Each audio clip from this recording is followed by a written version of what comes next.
Welcome to the D&D Fitness Radio podcast, brought to you by your hosts, Don Saladino from New York City and Derek Hansen from Vancouver, Canada.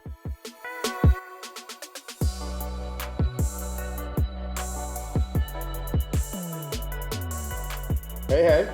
Hello. How are you? I'm doing well. How are you guys? Doing well. So I'm trying to figure it out. You and I did not meet at the Strong event, right? I don't remember. I might have briefly said Maybe it was a hi. quick passing, like, hey, what's Yeah. up? Yeah. Awesome. Awesome. So it's good to get connected with you. This is Derek. Derek's been my podcast partner. I think we're going on like 200 episodes. And we just kind of dive into it. You're in Miami, right? Yeah. I'm actually in Fort Lauderdale, but close to Miami. Yeah. That's cool. How are you liking it down there?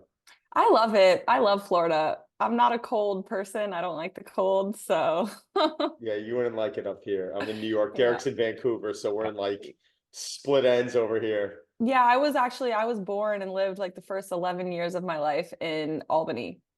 Oh, So, that's yeah, cool. I know No all wonder you about don't the like. cold. Yeah. Yeah, no wonder you don't like.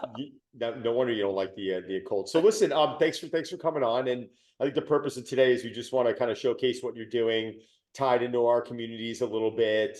Just have a really loose conversation. We're here to make you, to elevate you and to make you look good. And if there's anything we can ever do afterwards, you let us know. Awesome. Cool. Thanks. All right, let's do it. Derek, anything to add? No, yeah, I just want to learn more about you. Yeah, definitely. So I'm excited. So Emily McDonald, I've been hearing your name for a little bit. And I think it's because we roll in similar circles. I know at the Strong event, we were at the same event too. I heard your name. Emily, Derek is, as you know, a neuroscientist, right? Which is, if I screw this up, it's a branch of biology, correct? I mean, you're measuring the nervous system. I'm really going to measure the brain and the spinal cord. Is it? Am I getting that right? Yeah, well, the brain and the Somewhat, spinal cord is the central nervous system, and right? then we have neurons throughout our whole body, and that would be the peripheral nervous system. Okay. So it's kind of all of that tied into Okay. one. Yeah. Awesome. Awesome. So you are a coach, a consultant down in obviously in the Fort Lauderdale, Miami area. And just, yeah, I think I'm more excited to meet you, speak to you and hear about one, how'd you get involved in this realm of science? And then two, I definitely want to talk about this a bit and discuss how, so many times people think that, yeah, and you hear it. I'm tired. Why am I tired? Are you not in shape, or are you just doing so much that your body can't recover from that? So I think Derek and I are going to have a bunch of questions that we want to fire off to you. So firstly, like, can you give us some backstory? Where you're from, how you dove into this lane, I would call it. Yeah. So I'm kind of from a few different places. I had just mentioned I grew up part of my childhood in upstate New York, and then my family moved to Dallas. So I lived in Dallas for a while, and then I went to undergrad at UT Austin, and I actually was a biology major at first. So when you're saying kind of biology, well, neuroscience is really kind of like, it's known as being like integrative. So it integrates a lot of different branches of science, like biology, physics, chemistry, all of those things. But I hated biology. I really didn't like it. It was a lot about plants and things, and I just wasn't enjoying it. And I was in an organization at UT Austin, and I told my friends, I was like, I'm just not enjoying biology. What should I do? And they were like, just switch your major to neuroscience. And I'm the type of person that I just do things. So I decided to switch my major to neuroscience, and I fell in love with the very first class. Like, I aced my first exam. My professor reached out to me and was like, you couldn't have done better. I was like, put me in a research lab. I want to be researching neuroscience. So right off the bat, I started working in a research lab studying learning and memory in kids throughout development, how we organize events in time. It was really interesting, really cool. But I kind of wanted to go more the clinical route in the future. So I graduated with my bachelor's in neuroscience from UT Austin, and won a whole bunch of awards through that research, which was really cool. And then went straight to the University of Arizona to get my PhD in neuroscience. And from there, I also was kind of going through some major life changes, like a breakup and just like a lot of things that, it kind of puts you on this launch pad, I feel like afterward, where you want to just start leveling up. And I went on this huge self-development, self-improvement journey. And I started learning about a lot of ways to improve your health, improve like nervous system functioning, and just honestly improve your life. And when I started learning all these things, I started to make all these connections with the neuroscience knowledge that I had. And I started like, I changed my life completely. Like I went from being depressed, I had really bad mental health when I was younger. And I just literally, it was to the point where people would ask me if I'm on drugs, and people would be like, are you high? I'm like, I'm high on life, seriously. So so I was just posting, at that time, I was transitioning into my PhD, and I was just posting like on my stories, like, hey guys, like go outside and get sunlight in your eyes. Like it's so amazing. Like listen to these, like do your affirmations, like talk to yourself in a positive way, rewire your brain, all these things. And my friends actually were the ones that were like, hey, this is really helpful. Keep posting. Like you should post this stuff on TikTok. So it was actually my friends that told me I should start creating content about this. So in the beginning, I had absolutely no plan of being a content creator at all. I just was helping myself and wanted to keep helping other people. And so I was kind of when I was in the PhD, I started the PhD and I was really full time. A PhD is so much work. So I was working 24/7 in the lab, and I would just post every so often when I could, on TikTok. And when I started doing that, I very quickly started growing. I think it was like a year and a half ago when I like had my first video like hit 1 million views. And ever since then, it just took off. And it got to a point where I was in my PhD.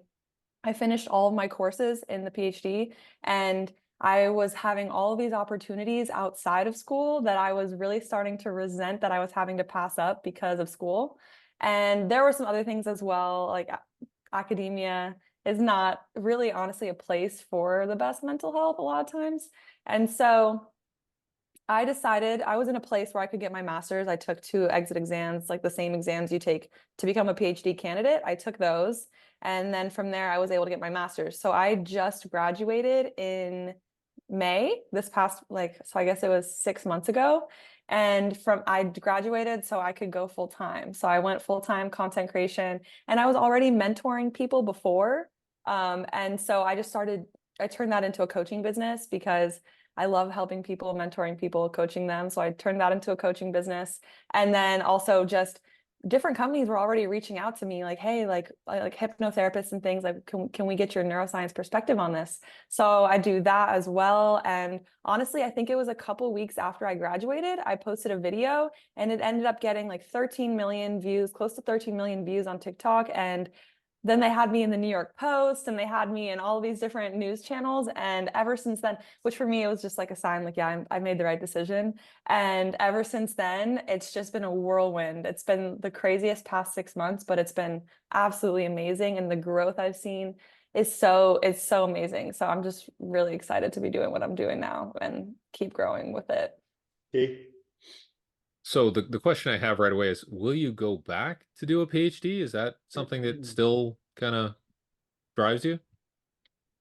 So for me, I think it kind of it's when I was in the PhD, I started to realize that maybe my long-term goals were different than what they were when I started. Because when I started, I studied drug addiction in the PhD. I was researching novel therapies or new targets to treat relapse to drug addiction. And my life goal was like to cure addiction. I wanted to cure drug addiction. And I wanted to have my own research lab. I wanted to win a Nobel Prize for all of that. And throughout that process, I think I just started to realize, and I also wanted to help people in a way that, like, I had health issues growing up, and doctors, a lot of times, they couldn't help me because they just didn't have the information, like it just wasn't available. And so I wanted to do research because I wanted to come up with new therapies to be able to give that information to doctors to help people in that way.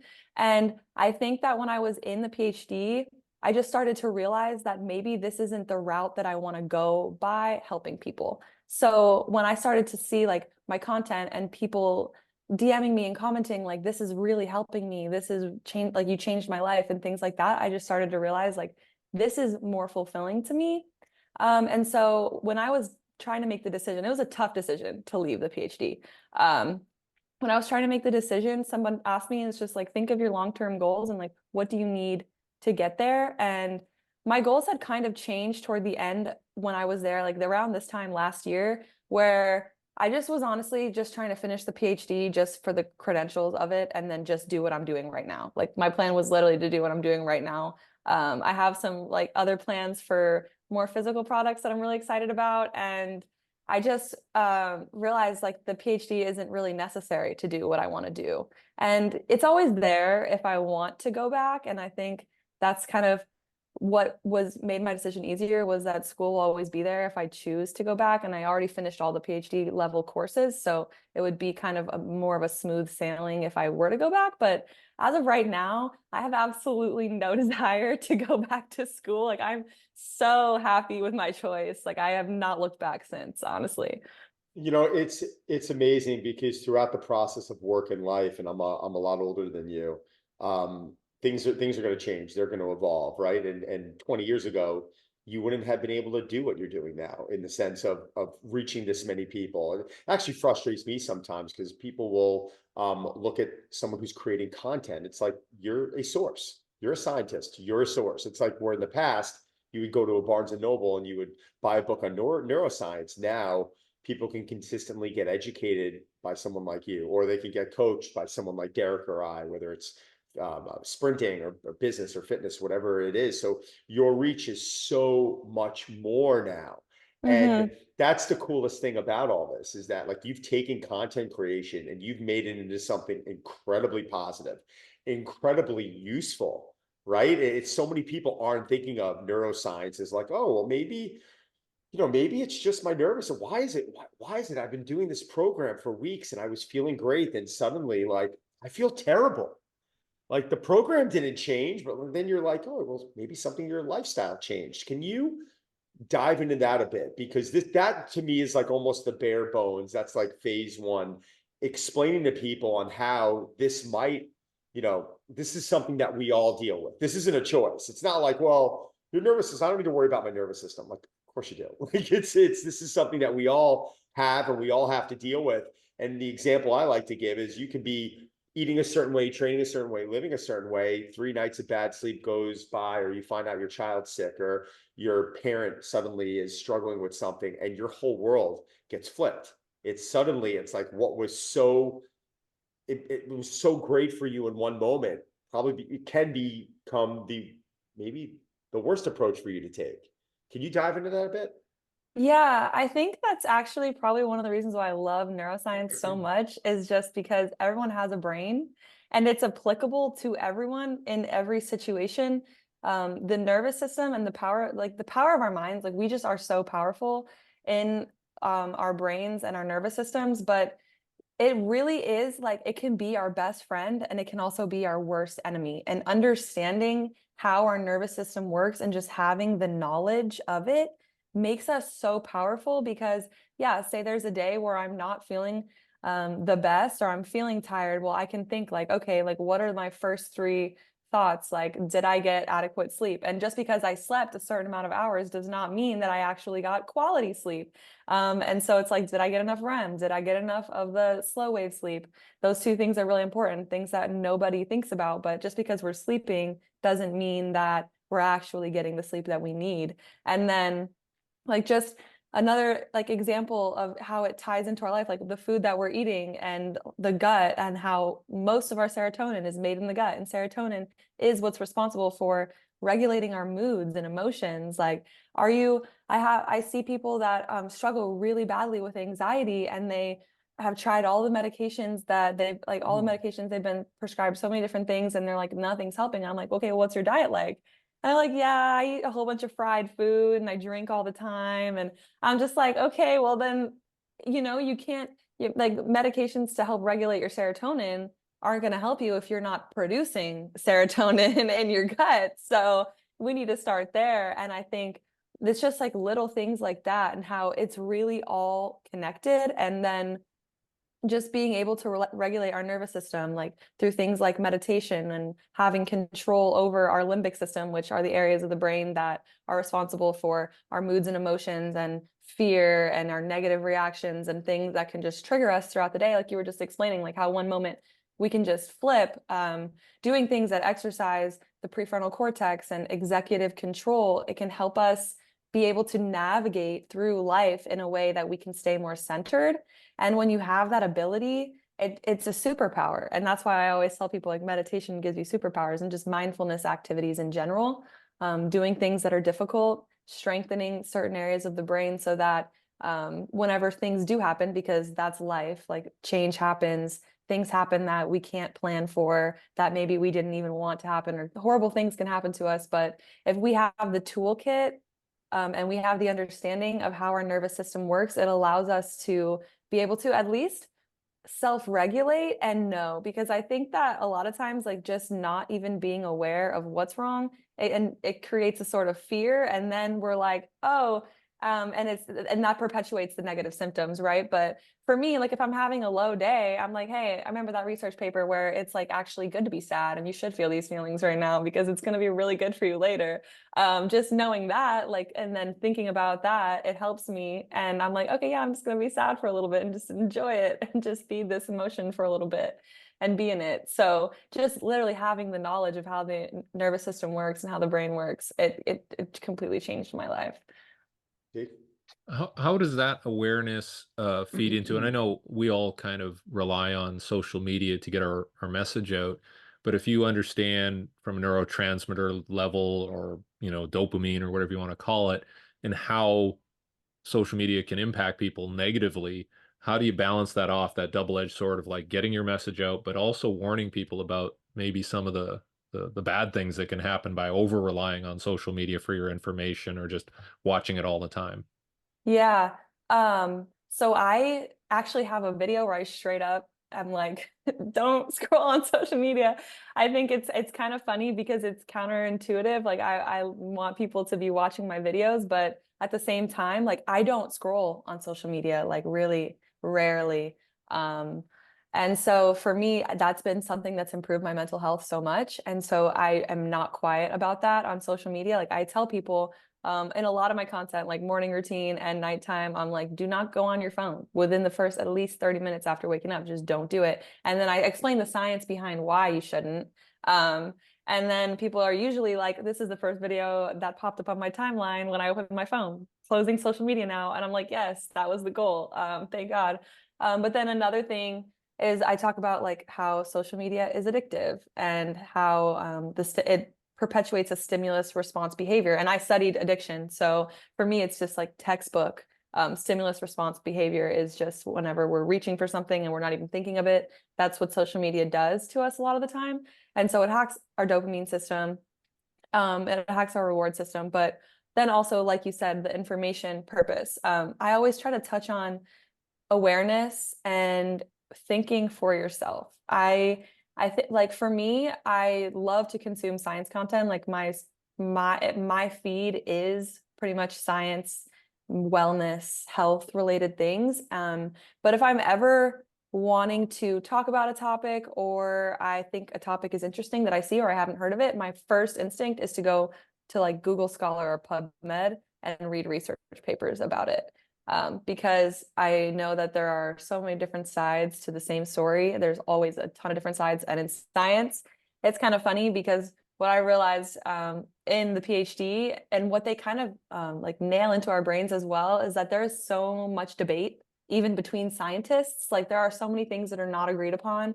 We had a course actually that every student had to take every semester, where somebody would publish a paper and then we would just sit and critique it. And they would be really high level papers, like papers published in Nature, Neuroscience, like top-notch journals. And we would sit there and talk about all of the things that are good about it, but then also the things that are wrong with it and things that we could have done better. So just knowing also that science is always evolving, and it just kind of, it's a reminder, like, take everything with a grain of salt, and also to do what you feel is right, and believe, and kind of I always try to make sure to put at the end of my videos and in my captions, like, always do what resonates with you. Like, just because someone says something, just because I even say something, like, if it's not resonating with you or you don't feel like that's true for you, then always do your own research and try to find the information for yourself. So you mentioned about 30 minutes after you wake up, you shouldn't be scrolling social media, which is actually the exact amount of time I've heard and read in the past.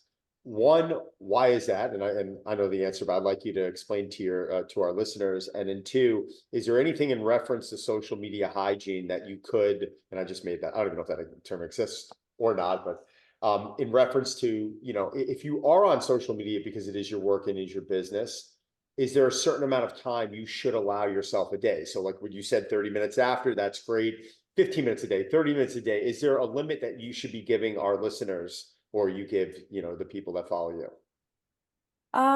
Yeah, so as for a limit to the amount of during the day, I think it's hard for me. Like I don't even put a number on myself, but as soon as I feel like I always like I'm very big on intention. So whenever I go to open up my social media app, I always try to be mindful of it. And it's like, what's the purpose that I'm going on here right now? Am I going on here to post? Am I going on here to reply to comments? Am I going on to share a story? So I always try to be mindful of the reason why I'm going on. And if I'm going on to just consume content and scroll for a little bit and have some entertainment, check up on my people that I'm following, that's fine. But then I make sure that I'm mindful of that and that's my reason. And I try to keep that period of time short. So I think really like the way that I try to restrict the time is just being intentional with why I'm on the app and not allowing it to become a mindless activity. Mhm. As for the morning, there's three reasons that come to mind, three main reasons. The first is that as we're waking up, our brain waves are transitioning from slow waves like delta and theta waves through alpha, and then they go into beta, which are kind of more of like our awake and alert brain waves. And obviously, there's always a mixture of brain waves going on. There's never just one like happening, but this is when these are the waves that have a higher power at this time. So this transition is really important because it's just from sleep to wake, right?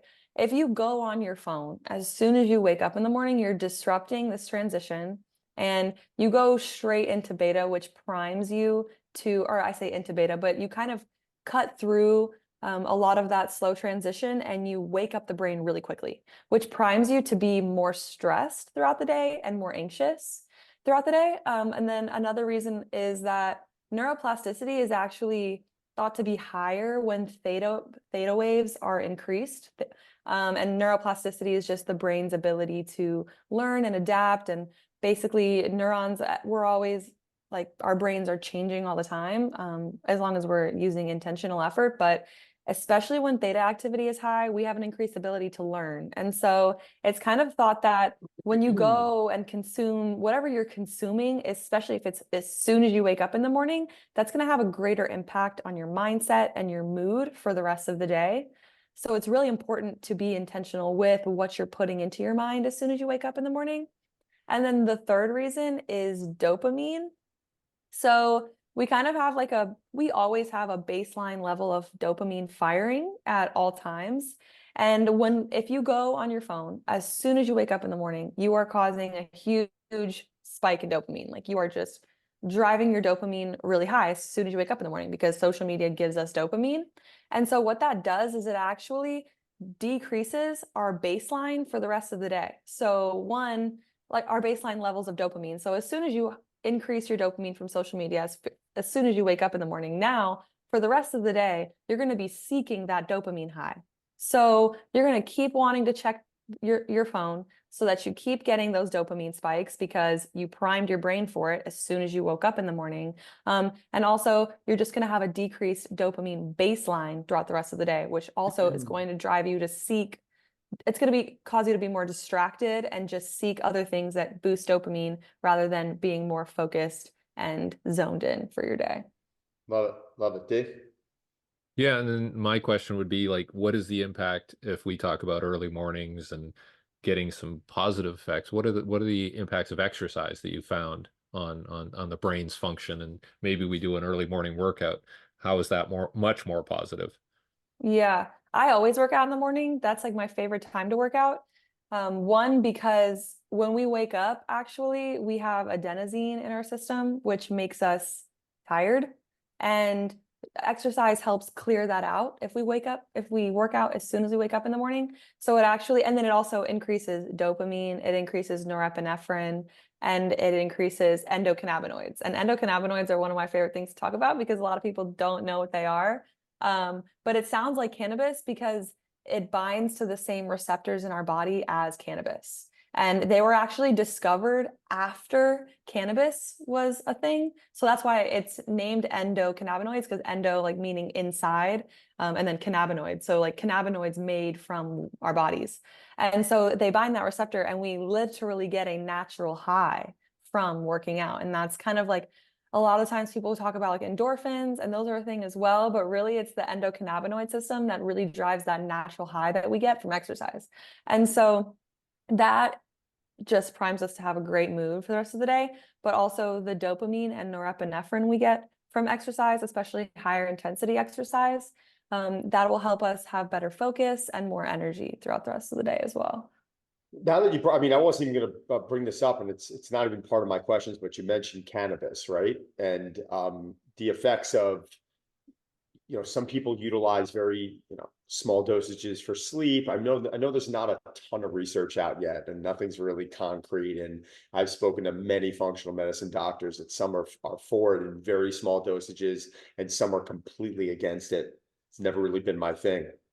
But are you finding in your own research, and I'm not saying what's stated, I'm not saying what's found in PubMed, but do you have or can you voice your opinion on maybe small dosages of cannabis for people who struggle to sleep or struggle to recover as being valuable, or are you completely against it?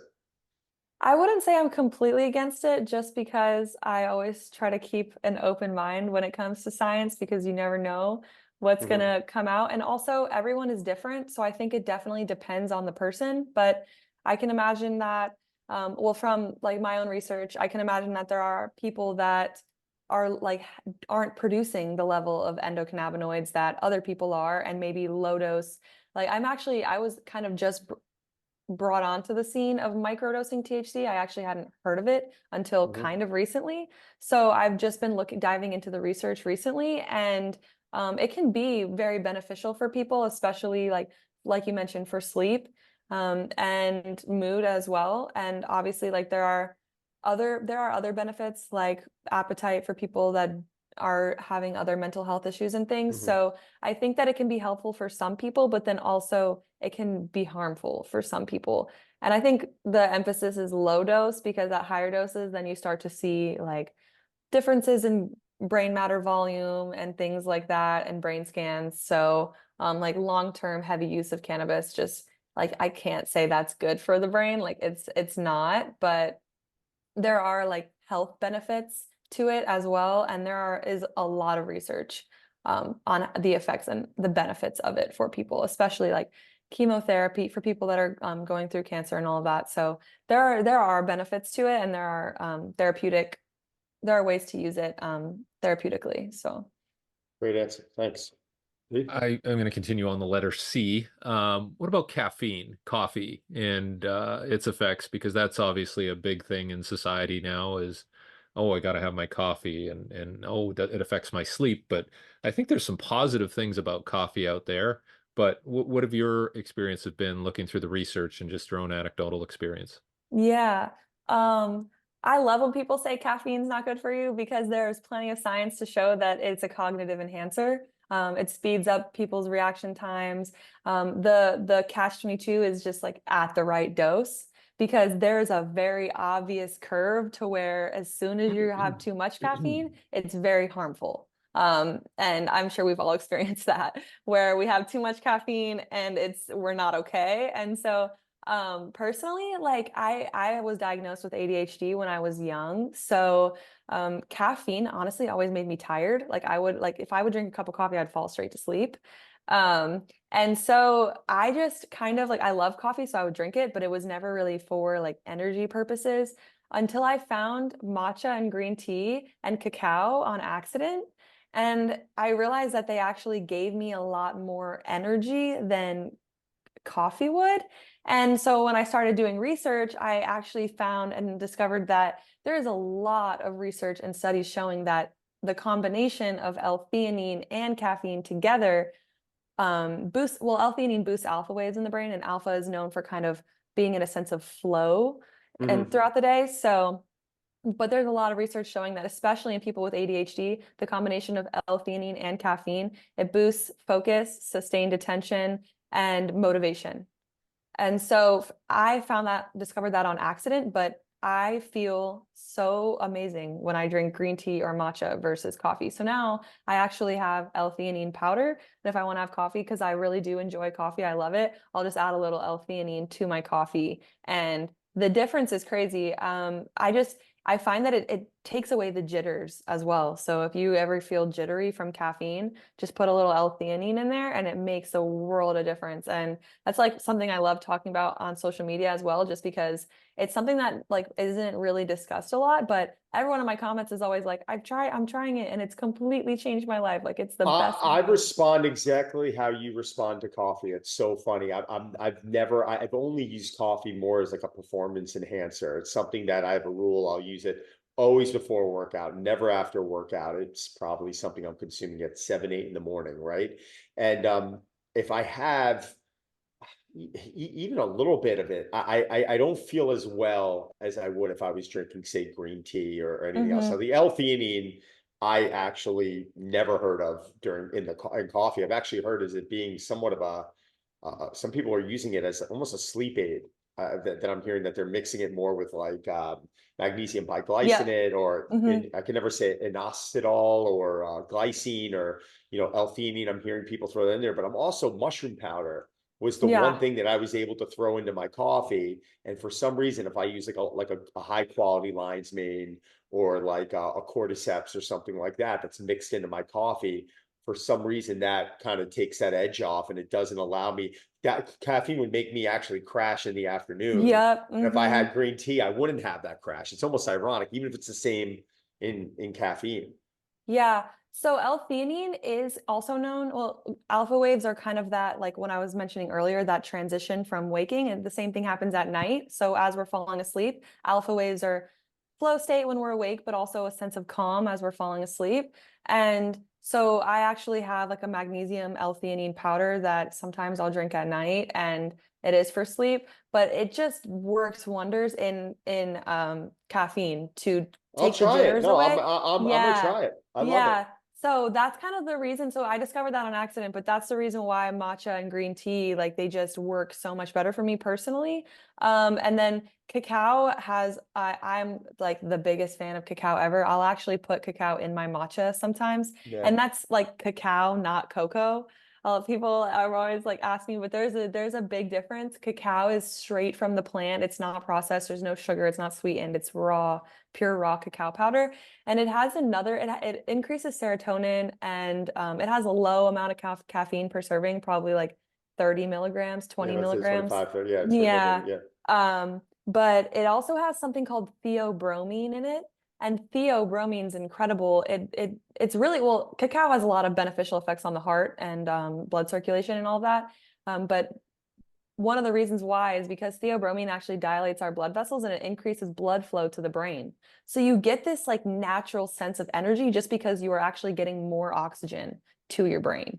Um, and so I actually also discovered that on accident because I gave up caffeine, didn't realize cacao had a little bit of caffeine in it, but I started drinking cacao tea and just feeling amazing. And I was like, whoa, this is giving me more energy than my espresso would. Um, and so I love cacao as well. And sometimes I'll add a little bit of that. But I also, like you, have a mushroom powder. It's called, the one I use is called Brain Dust, and it has like lion's mane. It also has ginkgo in it. But it has like reishi, I think, and just a few different adaptogens like mushrooms that are known to enhance focus. And I can have that without any caffeine in it at all. And I feel a Concur. little bit, Yeah. I feel like the focus I'm big stimulated. on it. I'm big on it now. I think in the beginning, I was taking it and I really wasn't really noticing much. And then I found a brand by, I don't know if you know Dr. Dwayne Jackson. He runs all of the curriculum for Prescript, which is Dr. Jordan Shallow's certification company. He created a company called Vibe. And I started taking it and I was like, oh, yeah, yeah, yeah. And then out of nowhere, it's like, you almost become a bit addicted to it. You're like, oh my God, like my awareness, I'm not getting that Yeah. shakiness. It's like it really is. There's a lot of value to it, but in my opinion, it depends on the quality of the mushroom that you're consuming. Totally. Totally. And it's Um, that way with supplements as well. Like oh, it, of the course. quality that it's the same thing with food. Like it's not all created equal. Well, listen, I got to pivot to another question. I know Derek's going to love in reference to wearables. Now, the nervous system, that's something that most people, I mean, you, myself, Derek, I mean, we're going to be able to gauge readiness by, maybe how we feel, or are you utilizing any type of products, any type of wearables to help, gauge someone's readiness, or their nervous system, or how they're responding every day? Because sometimes, and people don't really know, it's a very tough thing to quantify, right? It's well, I'm stressed out. I'm always stressed out. It's like, well, why am I suddenly feeling worse right now? Like, are you using anything, or are people just coming to you saying, I don't feel right, something's off, and I listened to a social media post, and I think it might be, the post that you mentioned to me on Tuesday. Is there any way that you have people quantify whether they're in a successful state, or not successful? Yeah. So I don't like tell them go out and buy this, Yeah. but if people do have the device, then I'm 100% like, let me see your time in REM and your deep sleep and like resting heart rate variability, all of that. Because that kind of tells me how like the vagus nerve is doing and all of that. But personally, I don't like use one. I way back in the day, I had an Apple Watch and I lost it. And I think that was kind of just divine intervention because I like, as you can tell right now, I use wired headphones. I don't like, I wear Bluetooth headphones when I work out, but that's the only time I will wear Bluetooth headphones. I Right. actually, I get a headache from having like Bluetooth headphones on my head all day. Hmm. And it's kind of funny because I was listening to Andrew Huberman's podcast about Bluetooth and all that, and he said the same thing. So I was like, I wonder if us brain people, like we're just too in tune with our brains or something. But yeah, Maybe. so I don't like wearing honestly technology on my body usually. So, and then also I feel personally that if I'm like wearing an Oura ring or wearing a Whoop band and it tells me I got less deep sleep, then I might start to get some nocebo effects where I'm like, oh, I didn't get enough sleep. I'm gonna be tired today. And then I'm more tired than if I just didn't know. You know what I mean?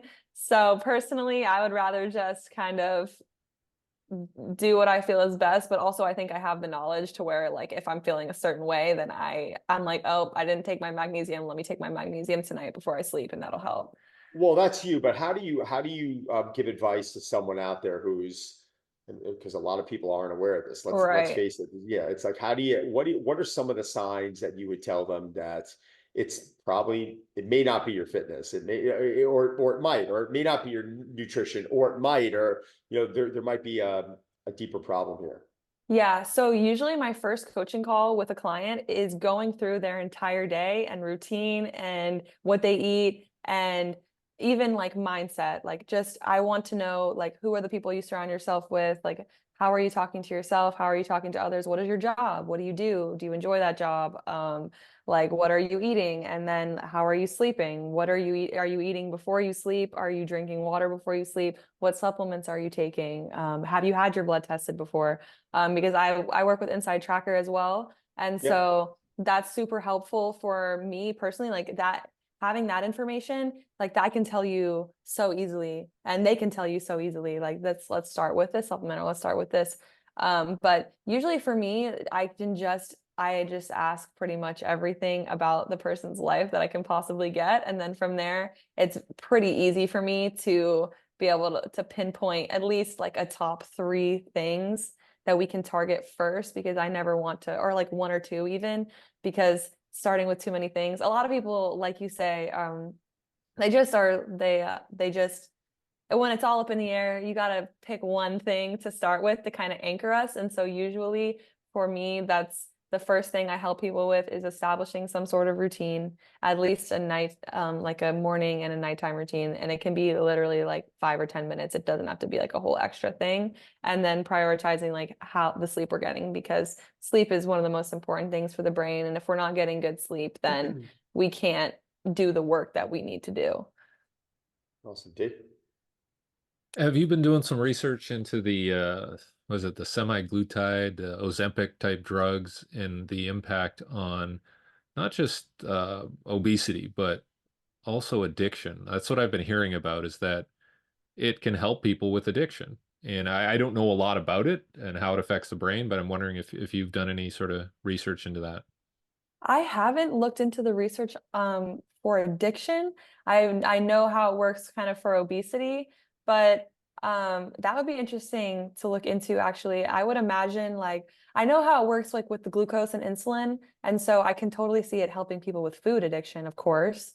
But regular addiction, I mean, I would have a feeling that it definitely impacts our reward system and kind of just the basal ganglia, dopamine system. And so, and actually, that's like a hunch I have because there used to be a drug way back in the day that was an obesity drug, and it actually got discontinued because it had this effect on the reward system, but it was to such a great effect that it was actually making people suicidal.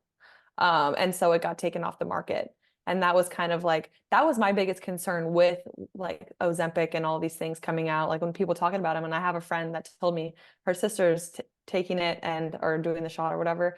And that was my first concern was just like, how is her mental health? Because there's a very fine line between, you know, disrupting the nervous system, helping people like quit any sort of like dopamine craving thing that they have in their life, and then kind of making nothing in their life give them dopamine. And when nothing in your life is giving you dopamine, then you're at risk for depression.